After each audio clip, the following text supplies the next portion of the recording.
Thank you everyone for joining us. I'm so glad to have you with us today. And a special thank you to Jimmy McGill, our guest speaker for today. We're grateful for him to share his time with us. I see that it's 11:30, so we're going to go ahead and get started.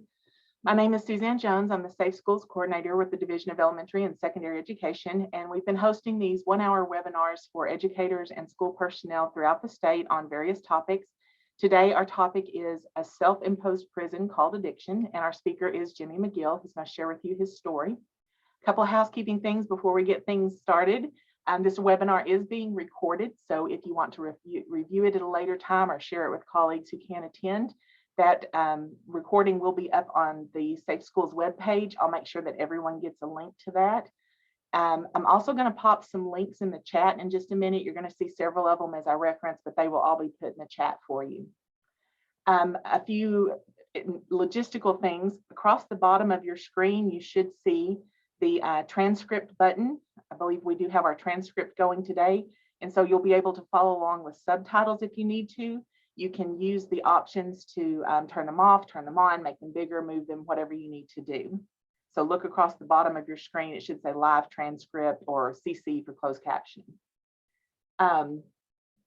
If you are not on my mailing list, I will put a link in the chat so that you can join, so you'll know about additional school safety resources and upcoming trainings for the future. I'm also going to put a link in the chat for just a short 6-question evaluation. If you don't mind to fill that out, we always appreciate the feedback. It helps guide the topics that we offer. And of course, our presenters love hearing your feedback as well. For certificates, it takes me about a week to get the certificates turned around, so give me some time. It's not automatic. But anyone who is in the training today can get a certificate. If you receive the link for today from either myself or through the ESC Works system, then you're registered, I've got your email, and you will get a certificate. If you got it forwarded to you from a colleague or a friend, thank you for that. We enjoy having you. Just please send me an email and make sure we're in communication so that I know to send you a certificate as well. Again, I'll put my email in the chat. And I know as educators and school personnel, sometimes several of y'all will group up in a room and watch together, and that's completely fine. I just need the person who is on or logged in, whoever's name is on the screen. If you will please send me an email and let me know who is in your room, you're kind of working as my co-host today. But I will get certificates out to everyone. Just make sure and reach out to me if you got the link from someone other than me. So again, I'll pop all of those links and information into the chat, and then it also gets sent out, like I said, about a week afterwards. When I send out those certificates, I'll send out the information to everyone again. So with that, I'm going to turn it over to Jimmy McGill. He is the state, he just told me his title. I think of him as the awesome state guru. He works with in the office of the drug director, and he is our state recovery specialist manager, and he works with our peer recovery specialist. So I'm going to turn it over to Jimmy and let him correct what I said. Absolutely. I hope everyone can hear me. I'm having some, DHS is actually having some internet issues today. And so I am Jimmy McGill. I'm the state of Arkansas's recovery manager, which means I develop, implement, and oversee all of the state initiatives that are recovery based. And so with that said, what I want to do is I want to kick it off with a video that we've got up here ready just for you. And after that, we'll dive into my presentation.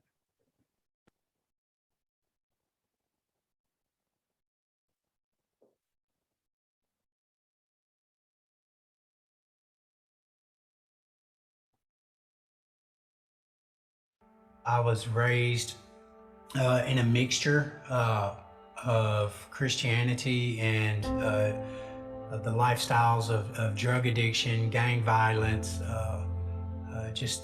It was terrible. The first memory I have of drug use, I was about 5 or 6 years old, and my father had me hold his arm so that he could find a vein with his syringe. And I remember knowing that if I caused him to miss his shot of dope, that I would get backhanded or I would get hit. You know, he loved me in the best that he could love me, but his perception of what a man was tainted by addiction. So I would be torn between being forced to go to church and forced to learn how to pray, forced to be around a fellowship of believers, And then the other side of me was the lifestyle that my dad had me rooted in. Needless to say, I followed in his footsteps. I became an active drug user. I became an active gang member in a city that's nationally known for gang violence. At 14 years old, I was incarcerated. There I became highly active, as far as gang activity.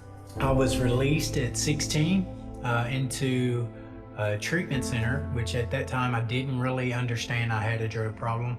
My heavy drug use didn't come till later on.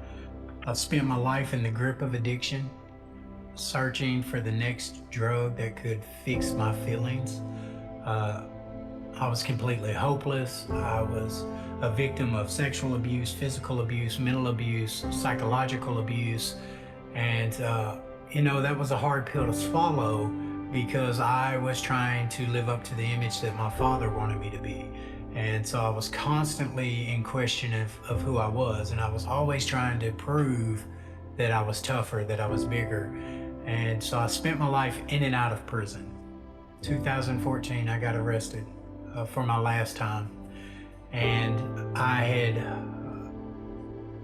been up so long on the drugs that I was disoriented, I was discombobulated, I passed out in a car in the middle of nowhere with a substantial amount of drugs in my lap.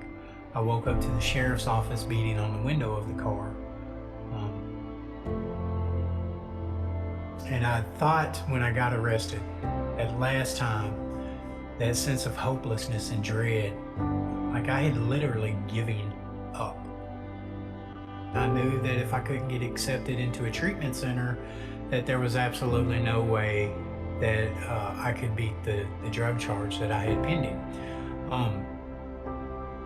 I got accepted into a treatment center, so despite a plethora of self-imposed disadvantages, the fact that I'm a felon, the fact that I'm a person on parole, the fact that I'm a former gang member with a gang file as thick as a kitchen table, the fact that I spent my life addicted to drugs, the fact that I had went through all these different fires, I had no idea that it was God working, that I would come out of each of those fires a refined version of myself, be the best version that I ever could have been.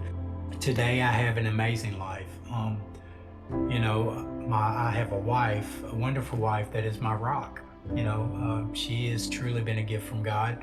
I have two very awesome children.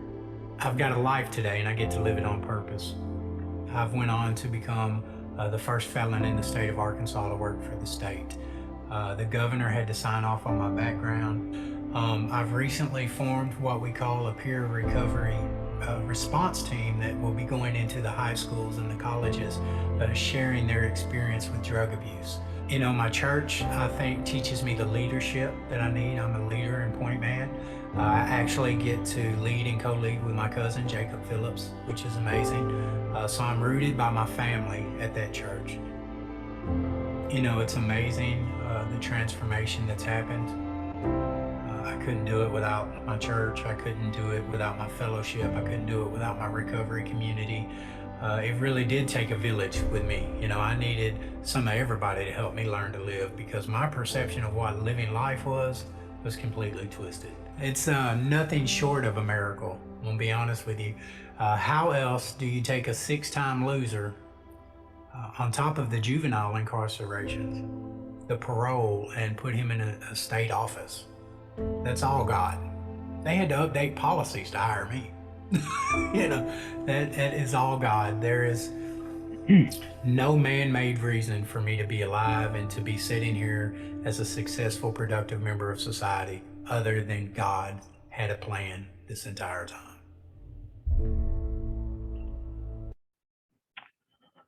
Hi, awesome. So I hope you all enjoyed the video.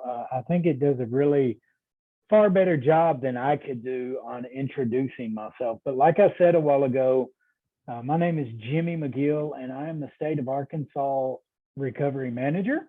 And I oversee, develop, design, and implement. I measure the success and the failures. I often improvise. I'm really good at that part of my job.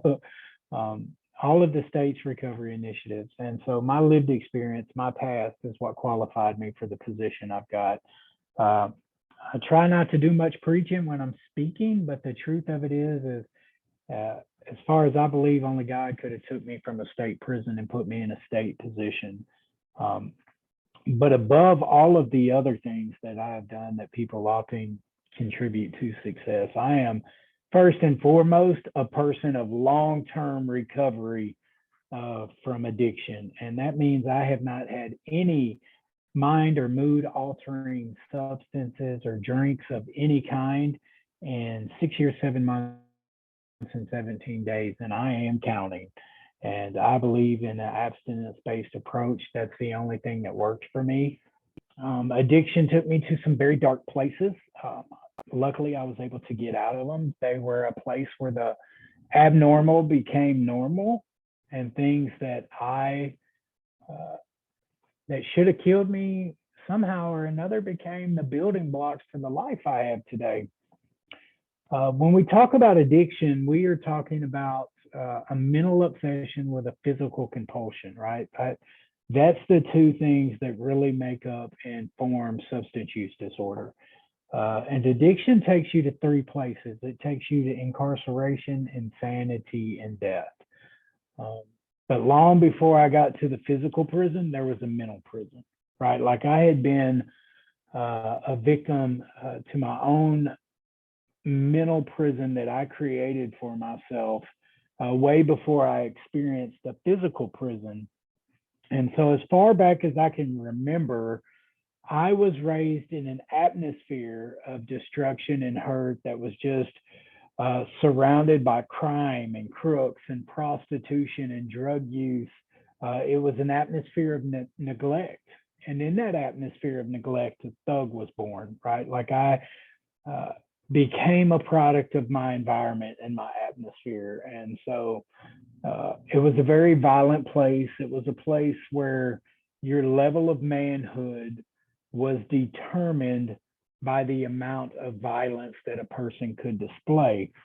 And my father was a very violent man. And so before you can really understand and appreciate the recovery life that I'm living today, I've got to take you back to that dark place with me, right? Like we've got to travel down the avenue that I emerged from for you to appreciate the resiliency of what has happened in my life today. And so we're going to do that. You know, by the time I was 5 or 6 years old, I talked about it in the video.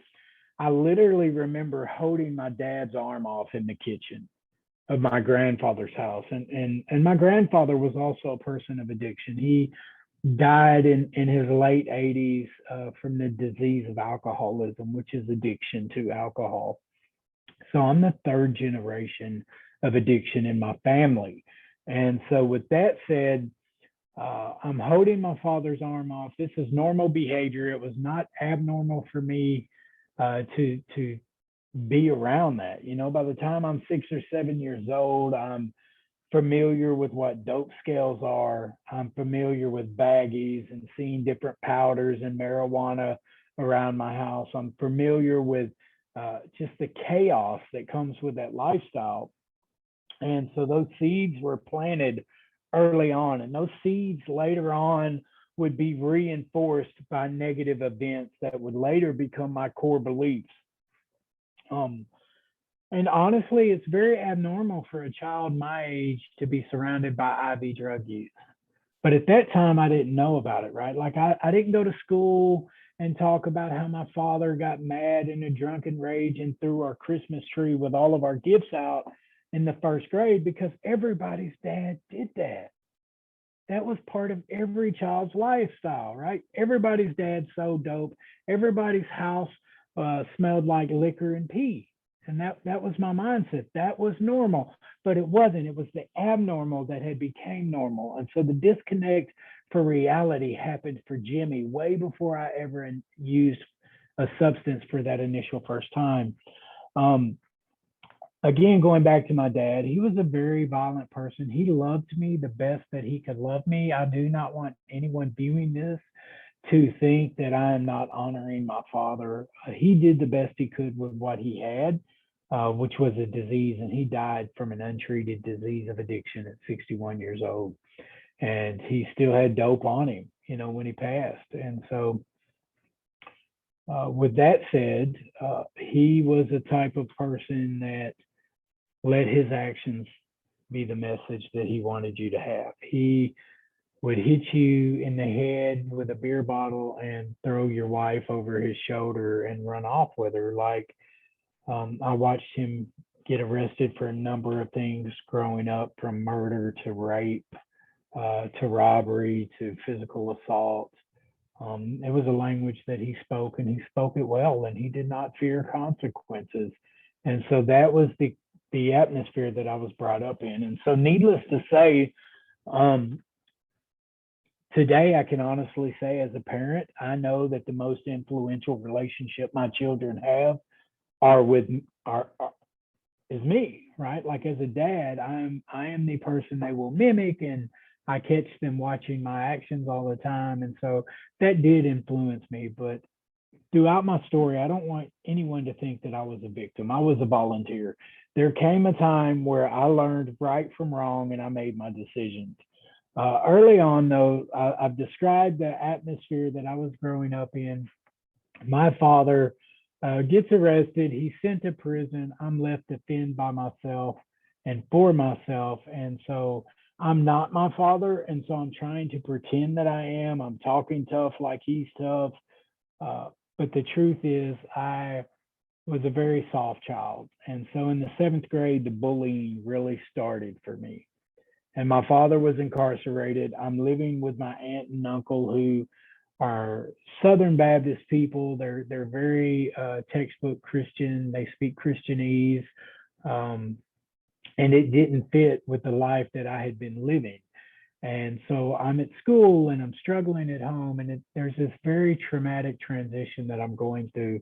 And all I want is to be where I was at, because I had life the way I wanted it. I was very comfortable around my dad, and I'm going to school and the bullying starts. And so I can't really defend myself. There are other kids that are making fun of me. I'm having to dress the way my aunt's dressing me instead of the way I want to dress.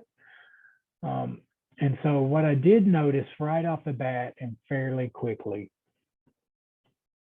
was that people who were outside of the school rules weren't really getting bullied.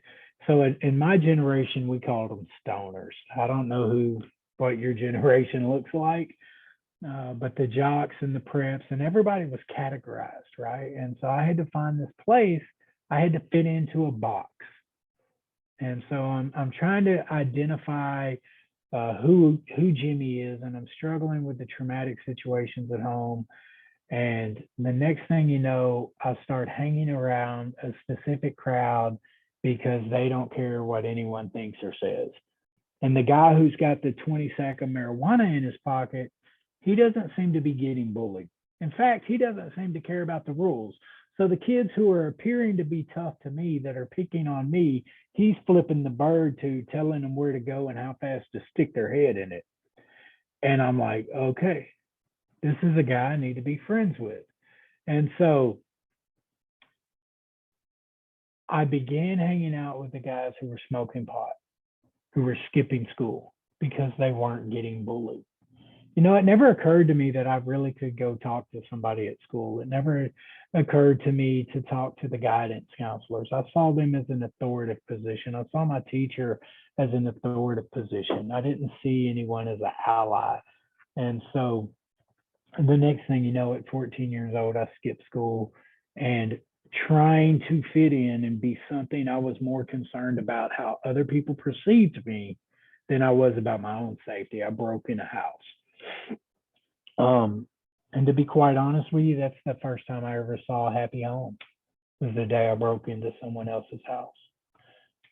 I was caught, I was arrested, and I was sentenced at 14 years old. And my father was in prison, and I was sentenced to 5 months in Pine Bluff Training School. Pine Bluff Training School is juvenile prison, and it ends up being the hardest place that I've ever been to in my life. I learned several things. Starting out with, kids are mean. Kids don't have any feelings. They don't care about your feelings, and they will gang up on you quick. It was harder than any prison I'd ever set foot in, and it changed the trajectory of my life, which is why I fight for criminal justice reform today. I fight for recovery and support more so than punishment. I don't think we need to remove the element of the criminal justice system, because that's how I found my recovery. That's how my life change initially began. But we've got to do some things different, right? Like, if we continue to lock people up and let them go without addressing the core issues, the trauma, person-centered trauma-informed care, meeting people where they're at, if we don't implement that into the justice system, then we're screwing up, and we're screwing up bad. And if we continue to do that, we'll continue to see a 56% recidivism rate, and we will continue to be at an all-time high for suicide, drug addiction, and incarceration. And so during that stay at 14 years old, I became an active gang member. It was validation. So the first thing that really started changing the way I felt was attention from people. And I would use that attention the same way I would use a drug. And so I became an active gang member. All of a sudden, the soft, timid kid who was being bullied at Northwood Junior High is no longer being bullied. All of a sudden, I learned that, okay, I can fight back. And all of a sudden, when I started fighting, win, lose, or draw, it didn't matter. Other people began standing with me. And so all of a sudden, this kid with low self-esteem is surrounded by other kids with low self-esteem. And the next thing you know, all these kids with low self-esteem band together, and we suddenly have high self-esteem, because a group of nobodies has suddenly become important to one another. And I had a place that I belonged. I found my box. I found my category. And I turned that 5-month sentence into 2 years. I would be 16 years old when they released me from Pine Bluff Training School. And at that time in my life, I was completely hardened. I didn't just join a gang. I joined a predominant Black gang. And so I'm the white guy that stands all the way out. I'm the person who's being judged by all sides, right? The other races look at me as a wannabe. My race was looking at me as a sellout. And the only thing I knew is I had twice as much to prove as everybody else, and everybody was talking about me, and I liked it. It validated me. It made me feel important. All of a sudden, the fact that my father had always been gone, he's chasing a bag of heroin, he's chasing a Dilaudid, he's chasing his drug addiction, right? And so in that atmosphere of neglect, I'm left to fend for myself. The thug mentality starts to grow, and I would be 38 years old before I realized that his absence in my life would be the driving force and overwhelming need for me to be validated. It's also the reason why at 9 years old, when a 16-year-old babysitter who was a male suggested I do things to him, that I would do them. I would not hesitate, because he was friendly to me. He was nice. He was filling a gap. There was a hole in me from fatherhood that I did not have, because I needed my father and he needed a needle. And so his need to change the way he felt left a void in me that would never be filled until I would find recovery in a God that loved me. And so the drugs became my solution. When I got released from training school, I brought a new mindset home. It wasn't long till I had all of North Little Rock following suit, and I suddenly realized I had the ability to influence people. And so from the very beginning, I had a voice. At 16 years old, I started learning that I could manipulate people. I could sway people's decisions, and I enjoyed that. And I really wasn't tough. I was a show. I was whatever anybody wanted me to be. And then when you mix the drugs on top of that, shortly after that, my drug addiction really took off. At 17 years old, I found the love of my life, and it was methamphetamines. It changed the way I felt. It made me feel good. I didn't need your validation. I didn't need anything at that point, because the second that drug hit my body, I knew one thing: this is what I was born to do. And I'm going to do all of it I can do until I die. And it took me to some very, very bad places. In the beginning, it was fun. It was my solution, right? If you think that taking a drug and putting it inside your body is going to take away the fact that your father abandoned you, the fact that you were sexually molested, the fact that you were a sad, poor excuse for a human being, the fact that you're in this pity party and all these embarrassing things, then you're absolutely right. But it's not going to stop there. It's going to take your home and your house. It's going to take your self-dignity. It's going to take your self-worth, your self-esteem. It did all of that. It didn't stop at removing the negative feelings. And my drug use became progressive. And so all of a sudden it was fun. And I was only doing it when I had the dope or when I wanted to go get it. I could pick and choose when I was using it. And then something happened. The progression began, right? And so as long as I snorted it, I would never have a problem, because I'm not like that guy who's shooting dope, right? That IV drug user. And when I became an IV drug user, I didn't really have a drug problem because I didn't use dirty syringes. I used clean syringes. And then I didn't really have a problem because I didn't do it in front of kids. And then I started using in front of kids. And the next thing you know, I still don't have a problem because I'm not smoking crack. It was just always progressive. And as long as I had someone to compare my addiction to, it wasn't me with the problem. Because one thing about addiction, you can always find somebody worse off than you. And so, you know, I come home, I'm 17, I'm actively using drugs, I'm actively gangbanging. At 18 years old, I catch an adult charge and I'm off to prison. I turned 18 on my way to Varner in 1995. And you want to talk about a scary time for me. You hear all these stories about prison and it's going to do this and it's going to do that.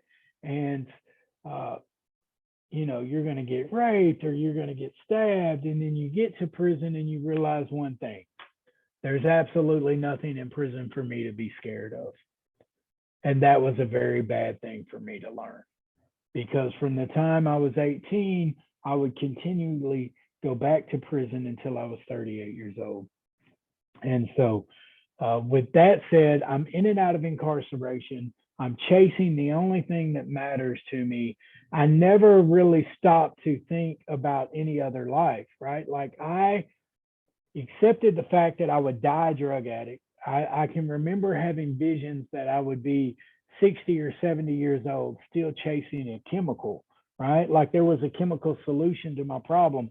Today, I know that addiction is a spiritual-based problem, and there is no chemical solution to a physical or spiritual problem, not the ones I have, right? And so my life is just shambles. I'm comfortable in prison. I'm comfortable being homeless. I'm comfortable without anything. I have no ambition. And I'm going to die that way. And I've surrendered to the fact that this is the life of Jimmy McGill. And so I had no idea.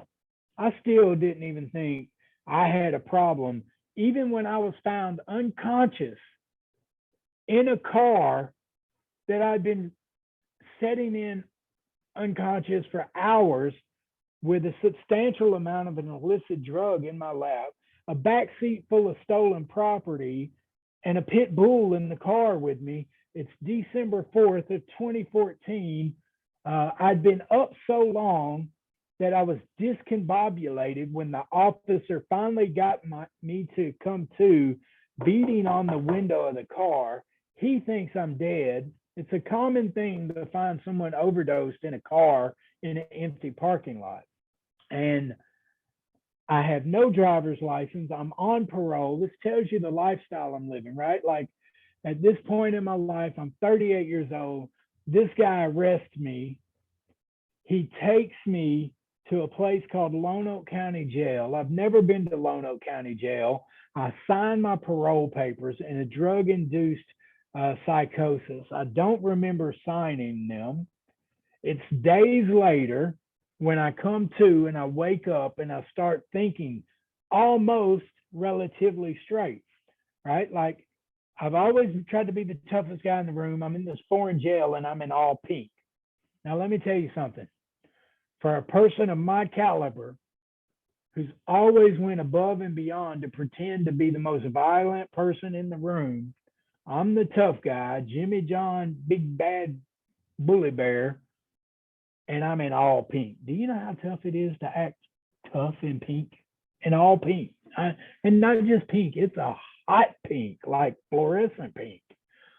And I look around and there's another guy in the cell with me and he's in fluorescent pink. So we look like these tattooed up Care Bears in fluorescent orange or pink.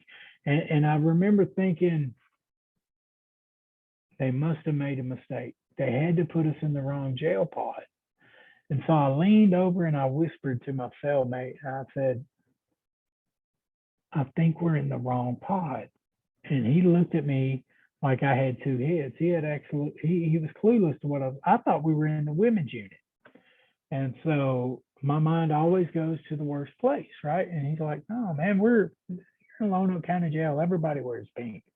Well, the prisons and jails I had been to, you didn't.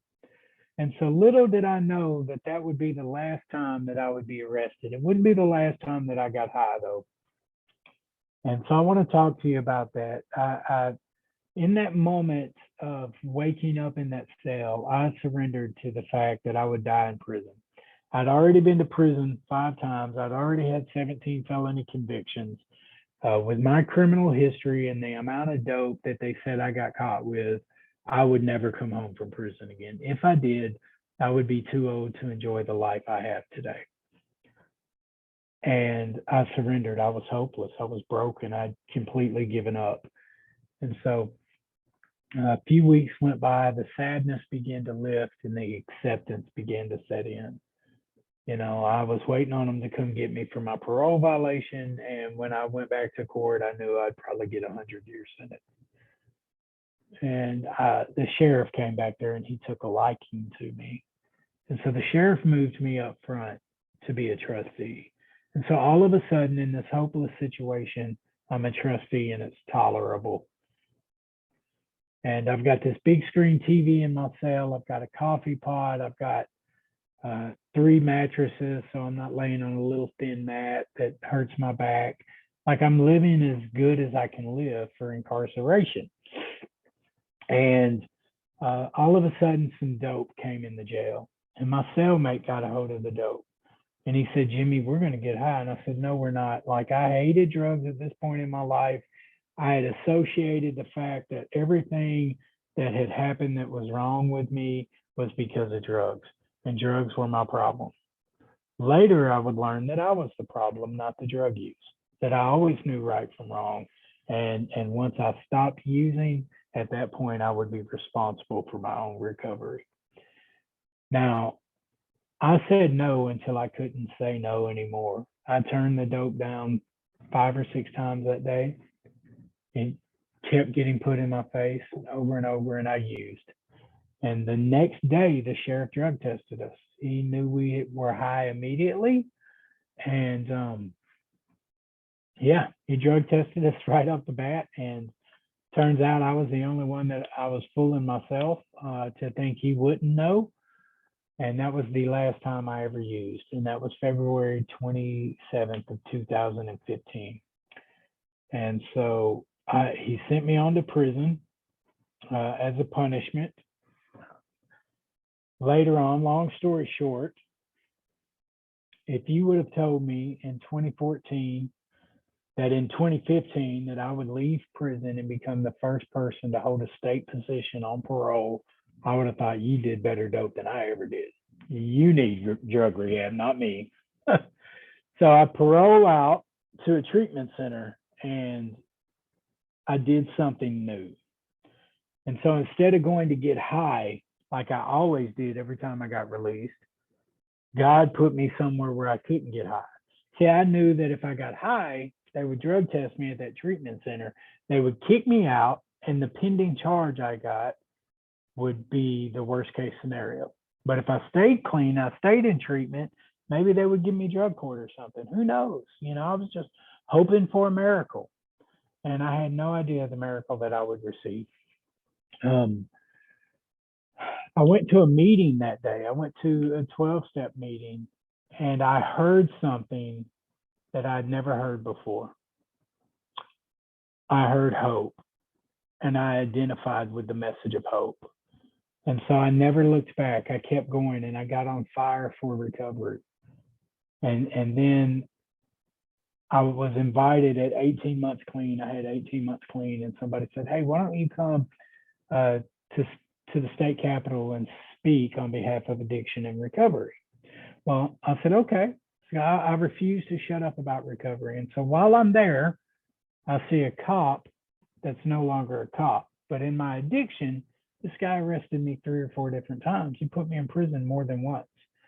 And but now he's got this government pin on his collar and he's in a suit and tie. And so I walk up to him. I'm clean. I'm in recovery. And so I'm like, "What's up, man? A long time no see." And he did like all politicians do. He didn't remember me, thought he remembered me, but he didn't. And he shook my hand and he's like, "Oh, it's good to see you." He didn't even know my name, man. But when I got on the microphone at the state capitol, I made fun of him. And when I made fun of him, it hit him instantly. That's Jimmy McGill. And so this was Detective Kirk Lane, who was no longer a detective. He had been appointed as the state drug director. And so he knew better than anyone that my addiction was as low as it could go. I was the poster child for a burden on the community. I was the epitome of what a drug addict failure should look like. And so that day, a shift in his perception happened. That day, something magical happened. Sharing the podium with a man who arrested me and put me in prison, who is now a decision maker for people across Arkansas, treatment, prevention, and recovery, I shifted the perception of a decision maker. And all of a sudden, he knew recovery was real, recovery was possible, that people can and do change, no matter how dark the place was their addiction took them. And that would change the trajectory of a state. What we didn't know is it would also go on and change the trajectory of an entire country, because the United States is shaping policies and procedures because of Arkansas's recovery initiatives. And that's because you had a cop and you had a crook working together to change the stigma, because we knew one thing: people can and do recover. And so shortly after that, someone encouraged me to start going to school. And I want to talk about this. Somebody said, "Man, Jimmy, you sure can talk good. You're kind of smart. Why don't you go back to school?" And I said, "Well, you know what? I will, because I was struggling getting a job. I couldn't find work." And Kirk and I, we're traveling everywhere. We're speaking, we're sharing stories of hope, and we're going to colleges and high schools, and we're talking about recovery and choices and chances that I had, that I made the wrong choice and I had a fair chance and I screwed it up. And so I decided to go to Pulaski Tech. Now, earlier in my story, I told you how it never occurred to me to not skip school and go break in that house. That's what the other kids wanted me to do. I never realized that my teachers were allies. I didn't see them as a friend or a companion or a mentor. I didn't see my 8th grade teacher as a cheerleader or a motivator. I saw them as authoritative figures. I saw them above me, not beside me. And so I didn't realize the sounding board I could have had, the chance for guidance had I trusted my teacher. That whole mandate reporter thing that we've got, it really scared me from talking to them. It wasn't until I attended Pulaski Tech and I met teachers like Brenda Bradley and my speech teacher and Logan Oliver. I'll never forget Mr. Oliver. He was my Comp 2 teacher. He was going to make me cry. I had an exam, Comp 2 exam. And my parole officer also had a scheduled meeting, and I was doing good. I was clean, man. I've been clean for a couple of years, and I was truly a successful, success story in my own mind at that time. I was defeating the odds. People said that I couldn't stay clean, and I was proving it wrong. And Mr. Oliver got so mad when the parole officer wouldn't let me go to his class to take that exam. And I realized that I had a friend, you know?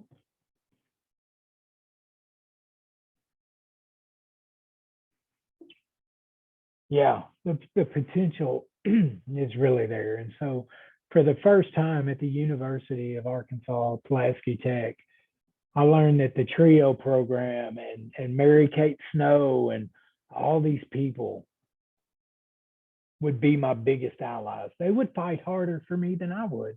Man, Mr. Oliver cussed. Man, listen, I stood in that hallway of that building, and he beat me getting mad. I said, listen, he's not going to let me miss this appointment, Mr. Oliver. I need you to work with me. And he said, man, he went off. If he could have spoke multiple languages, he would have cussed that guy in all of them. And I knew that the seeds and the things that were planted in my youth were corrupted core beliefs, that my teachers had the potential to change the trajectory that I went down, the pathway that I was on. I've used that word a lot, trajectory, today. Anyway, I wanted to dive into that. I wanted to make that. And so I want to thank the teachers who do take time to listen to the kids who are troubled, who do take time to communicate with the parents about the things that they're struggling with. My kid is struggling now. She's 13, and she's a different gender every day, to be honest with you. And I'm so confused. I'm caught in a whirlwind. And if I'm confused, my heart's breaking because I know she's got to be confused. And yeah, I'm grateful for the relationships I have today with the teachers who are helping us with my children. So despite that plethora of self-imposed disadvantages, that self-imposed prison that I put myself in, an addiction that took over and wouldn't let me stop using, that became the driving force of my life, I've went on to carve a really great life out for me. I've had 2 different promotions. We've changed laws. We've trained 400 men and women just like myself who have successfully re-entered society to work as peer specialists. We're meeting next week to start hopefully training peers inside prison systems. And before I'm done, I want to see them at the high schools and the colleges. And how do we take that lived experience and how do we put these people like Jimmy McGill in a mentor position? How do we let that past become a productive tool to help other people see a future, right? And your past doesn't have to be a burden, but it can be a contribution to the life you live today. And how do we get past looking at each other as competition and missing the chance for collaboration? How do we work together to change the state of mind that the kids are in, right? And so lived experience is the solution to that. We bring that component, that identification that, hey, I've been there, I've done that. We can honestly tell them, hey, pull your head out of your butt and talk to your teachers, man. They can help you with this. I know it seems hard. I know you've got the weight of the world on your shoulder. I know it's easier to skip school and run for the problems, but the problems will even be there at 38 years old when you decide to get clean. You got to learn how to live life on its own terms and make good, healthy decisions.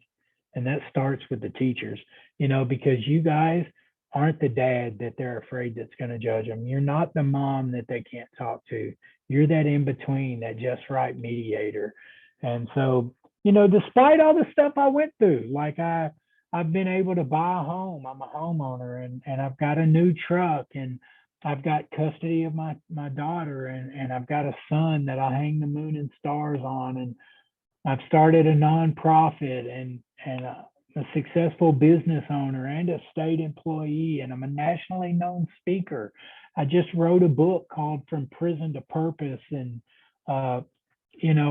if I had $1 for every time And someone has told me that book needs to be in every school, that book needs to be in every prison. I could go buy a new car, literally. Like it has changed the lives of so many people. But most of all, it was so therapeutic for me to get to put my story on paper constructively and just, be able to uh, leave my legacy and my story behind. And that's important to me because I've been able to encourage people with the life I live today. And when I die, I want that to continue. I don't want it to be only while I'm here. And so, yeah, that's it. That is the story of Jimmy, the glory story, the gospel of Jimmy McGill. Um, I am in the process of my pardon. Hopefully, they will vote on it next month. November 4th. I think if I get it, I'll be the first person with a history as extensive as mine to have received a pardon. It would be nothing short of a miracle, an act of God. And so, yeah, Suzanne, that is it. I'm sure you guys have some questions and I would love to answer. Absolutely. If any of you have questions, feel free to use the Q&A feature, or you can pop them in the chat. I did find that several people were asking about the link to your video, so I found it on YouTube and it's in the chat if anyone wants that link. And also I popped in the Amazon link to Jimmy's book. And as you can all see, he is not only passionate, he's honest, and that reads through everything that he says. Every time I meet or talk with Jimmy, I'm just amazed not only at what he has come through, but the man that he is today. So if any of you have questions, feel free to ask them. I think you probably got all of us swallowing our tongues and trying to dry our eyes right now. That was very moving and very powerful.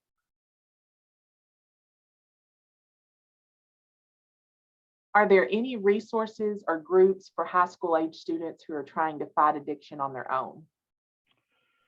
Yeah, absolutely. So there are no there's no age limits for recovery, right? And so one of the big things that I would like to see Arkansas do, and I've been planting seeds, is we need a recovery high school because marijuana and alcohol may be the gateway drug, but truthfully, childhood trauma is the gateway to the gateway drug. And so we need youth support specialists. We have peers that work with youth. I would highly suggest you could go to the website. Let me type it in here for you. artakeback.org. And if you will look on the recovery tab, you'll see a list of peer recovery specialists. You can give their names and phone numbers to anyone, including the youth. And if you youth want a mentor, someone to talk to that's been there, that's the thing about peer recovery. Peer recovery is about lived experience. It's based off of equality and mutuality, right? There's nothing authoritative about that. I never give advice. I only share my experience. When they ask me, well, what should I do, Jimmy? Tell me what to do. Well, what do you think you should do? What have you tried? I let them develop their own answers and I just support them. It's about walking with them, not in front of them or behind them or above them or below them, but two people recovering together. And that's why the federal government thinks we're probably the most effective tool to combat addiction and suicide, and mental health is that lived experience. And so, yeah, if you get the kids or the youth to call them, and we are working on developing a youth support system, and I cannot wait till it's up.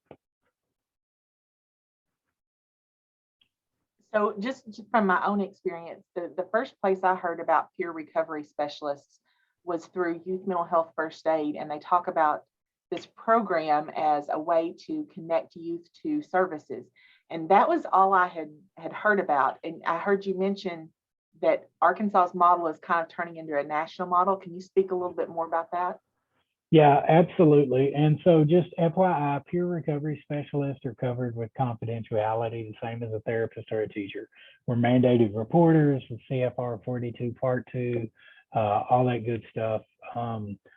The only time we report is when someone's going to get hurt or someone's trying to hurt themselves, right? But yeah, so Arkansas spent thousands of dollars, Suzanne, flying me around the country the first year of my job. Peer support was non-existent in 2017. It was not here at all. And so they flew me around. And so the cool part about us and why people are looking at us was the first thing we learned was this is a profession that should be governed by its profession. The teacher doesn't learn how to teach from a lawyer. Lawyers don't learn how to do their job from a doctor, right? A veterinarian doesn't go to a mechanic to learn how to fix a cat, right? One uses a scalpel, one uses a wrench. And so we had to advocate for proper supervision by seasoned peer workers. And we needed a career ladder, a place where they could climb and work toward. And we needed a way that would give people in addiction hope of a solid future without having to steal and hustle, and a way that people could re-enter society and have hope of not returning.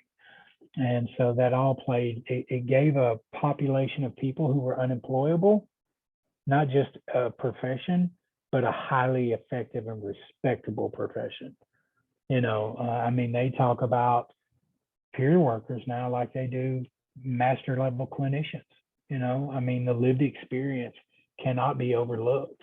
23 years of IV drug use in prison versus 4 years of college. I think you came out better than I did, So with proper supervision in the career ladder, other states quickly took note of that, and they quickly wanted to, thank you so much, quickly wanted to mimic what we've done here. And so then we got a certification partner to certify the career ladder. So there's 3 different degrees you can get throughout it. And with each change in the career ladder, there's also a change in your salary and your pay scale. And so other states are like, how do we do that? And then we changed laws. Our governor didn't just change the law that people with a criminal history can and should work as peers for state agencies, including education, right? He declared it an emergency. No, we don't just need to do it, we need it done now, And so, yeah, that's it. It is in a number of states. Kirk Lane and I, seems like we're on an airplane every other week going to teach somebody how to do what we're doing. And so I was putting links in the chat, but I think I heard you say that the peer recovery specialists could go into the schools and talk to teachers. I know a lot of our teachers and educators are getting ready for Red Ribbon Week in a couple weeks. And so they're probably looking for guest speakers or just, Yeah. Is that a role they can fulfill?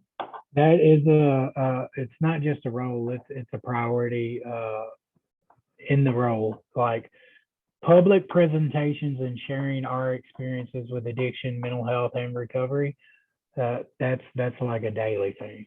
Like most of the peers, out of the 400 peers, I guarantee 100 of them are doing a public presentation somewhere today. That's what we do. We publicly go speak. We break that stigma.